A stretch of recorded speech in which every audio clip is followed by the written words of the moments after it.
Hey guys, so we're doing the speed and camera test comparison here between the new Sony Xperia XZ and the iPhone 7 Plus. So we're going to start them up at the same time here, have a look at the performance. Oh, so can Sony beat the latest iPhone? That is the question.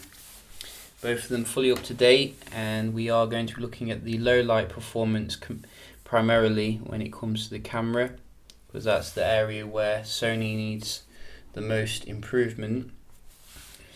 So you can see iPhone very fast to boot up here. We are running the latest software, which seems very stable. It allows me to do the dual camera shots like the bokeh effects. And we have checked as well that Sony is not on any smart modes. So I'll just show you this. So Sony's built in a weird thing where you can put the smart cleaner on, but it means that you can't have many apps in the background, so that's turned off. So we're going to have a look here how they compare. Just open up a few apps day to day and see if you get a similar performance. Oh, so Starbucks.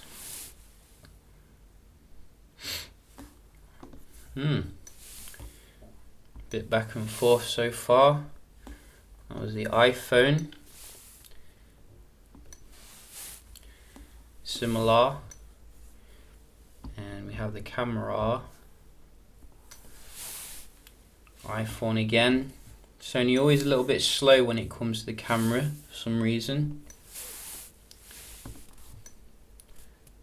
Weather. Very similar. Not bad, not bad. Music. Oh, let's try that again. Very similar. Album. Quicker on the right there a little bit.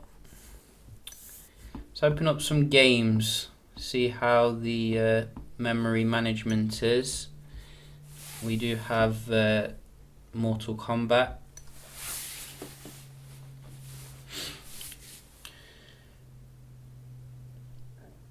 Which is very fast on the right here, as you can see.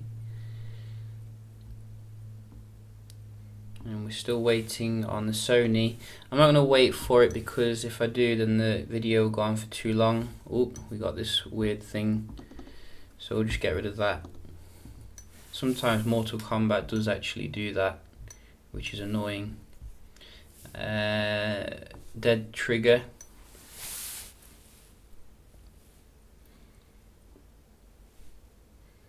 So nice and fast here on the iPhone again.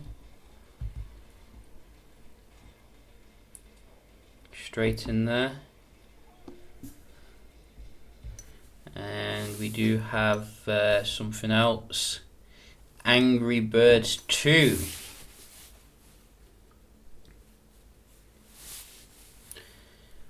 Halfway loaded. Oh, one again. iPhone. I'm not waiting. I just want to get into the game. NBA. Go.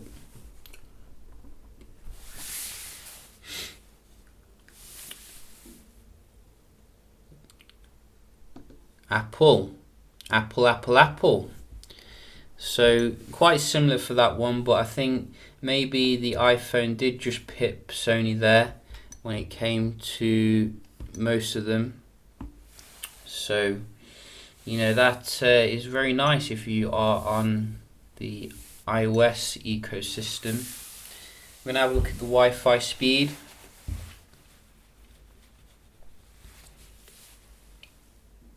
Usually iPhones don't disappoint here. And you can see it's very good, not the best. I've seen the 6S do better. I have no idea why it can't reach the 6S. Should be an improvement. but you can see we do get slightly worse performance.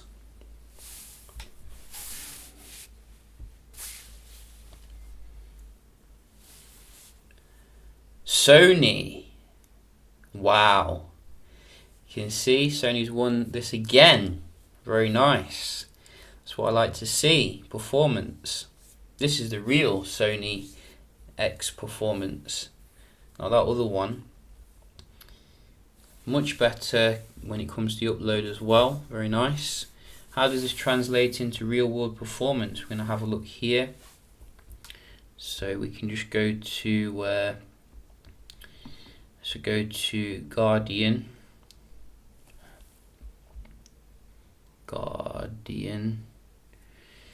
and go. Very similar. Gotta say, the display on the XZ is a million times better. I mean, look at the blues. This is on the vivid mode. This looks like yellowish compared to the Sony. That is really bad, Apple. I mean, look at that. That is a delicious display. I could almost eat it. But the actual speed, probably a little bit faster there on the iPhone, if we're to be nitpicking. So game spot, go.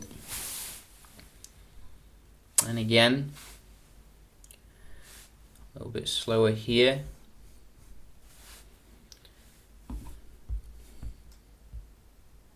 It's like it's got stuck. Don't know what's happened there. Weird. Let's try Verge.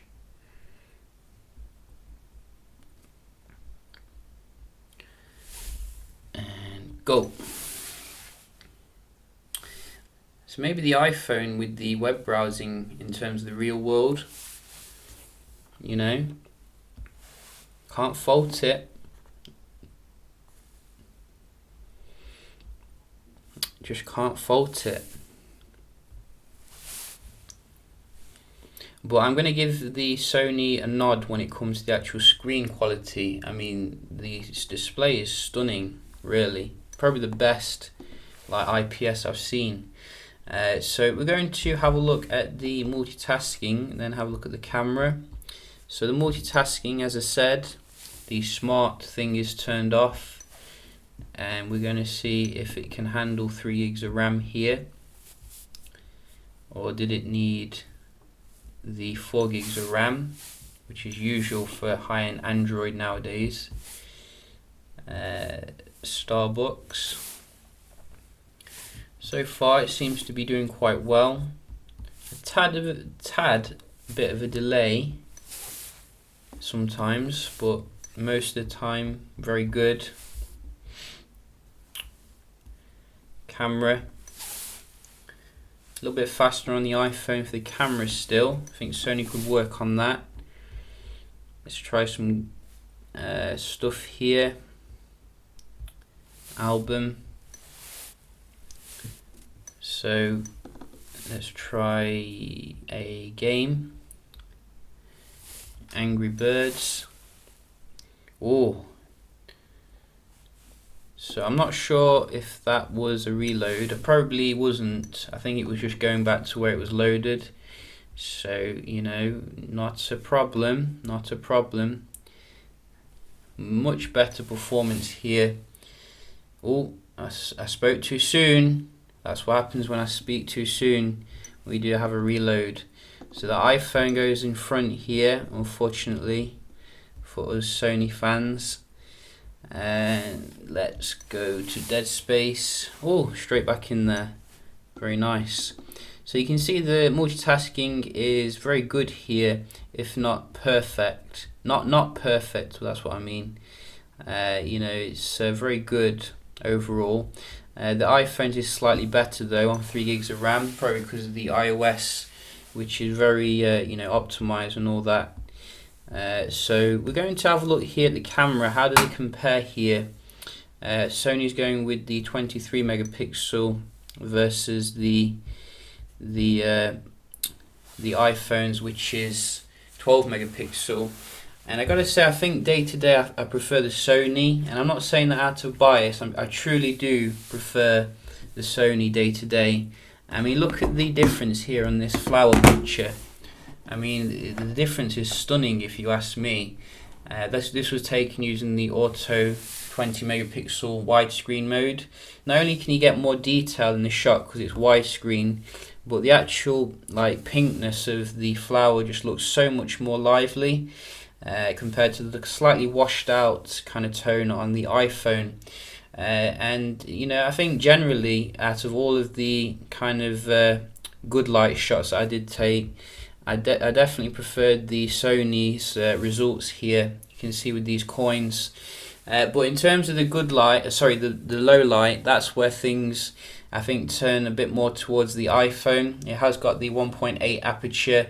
It has got the optical image stabilization, things which do give it an advantage here. Sony's still very competitive. You know, I don't know how they do such good results in low light, considering you know they don't have the ultra pixel technology. They don't have any of the technology the rivals are having, but they still manage to do very well when it comes to the low light. But I think generally you're going to have more reliable results with other phones at the moment, such as Samsung, as well as the iPhone 7 in terms of the low light. That's just generally. And some people are saying, you know, you should use the 8 megapixel mode, it's better. Well, I did try that, and I did try the 23 megapixel mode, tried the manual mode, tried all the modes. It's pretty much the same really out of all of them. So you know, that is what I found here. If you want the good light, you know, your daylight sort of stuff, Sony kills it. But if you want the low light, I'm going to give it to the iPhone here. Same when you are looking at the video recording, which we can just have a quick look at here before we have a look at the result. So I think we did this in low light again. Oh yeah, we did actually do some bokeh shots as well. You know, the dual camera on the iPhone. So you can see that does give you some nice effects here. But the Sony didn't do too bad in itself. You know, if you really look close here, you can see a nice level of kind of natural bokeh on the Sony, which you know you don't get because you don't have a dual camera on the Sony. So I was very surprised that you could actually do this without any, you know, dual camera setup. So it's not going to be quite as good as the iPhones, which does have the dual camera obviously, so do bear that in mind. Now let's have a look at the actual video recording which we did do, and you can see here if we just start them up at the same time, this is in 4K at night. And I gotta say, you know, I think Sony's done really well here, given the lack of optical image stabilization. Is it any better than the iPhones? I'd say probably not. You know, I think they're about comparable, really. I wouldn't really choose one over the other.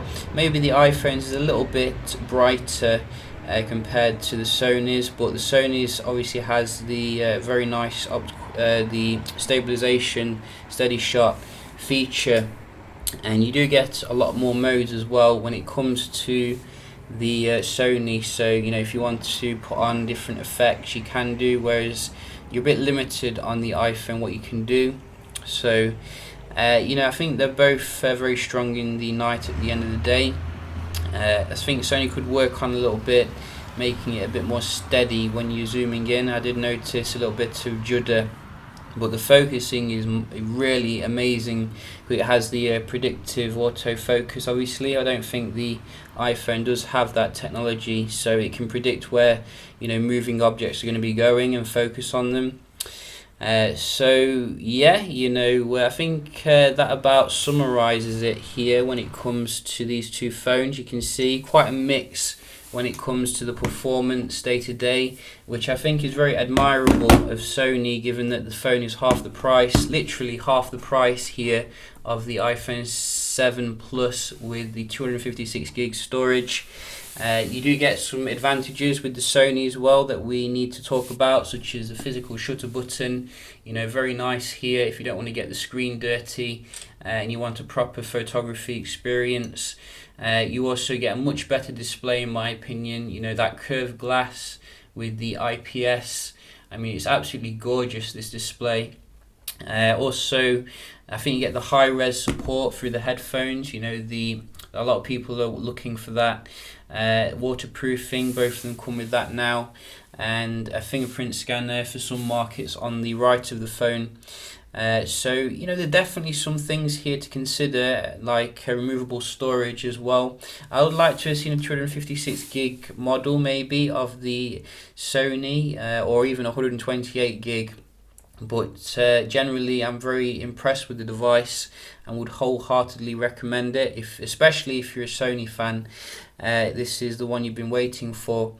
So yeah, you know, iPhone's still very strong when it comes to the performance. Going to give it, you know, a really good nod here. And hope you enjoyed the video, found it helpful, and I'll see you in the next one. Cheers.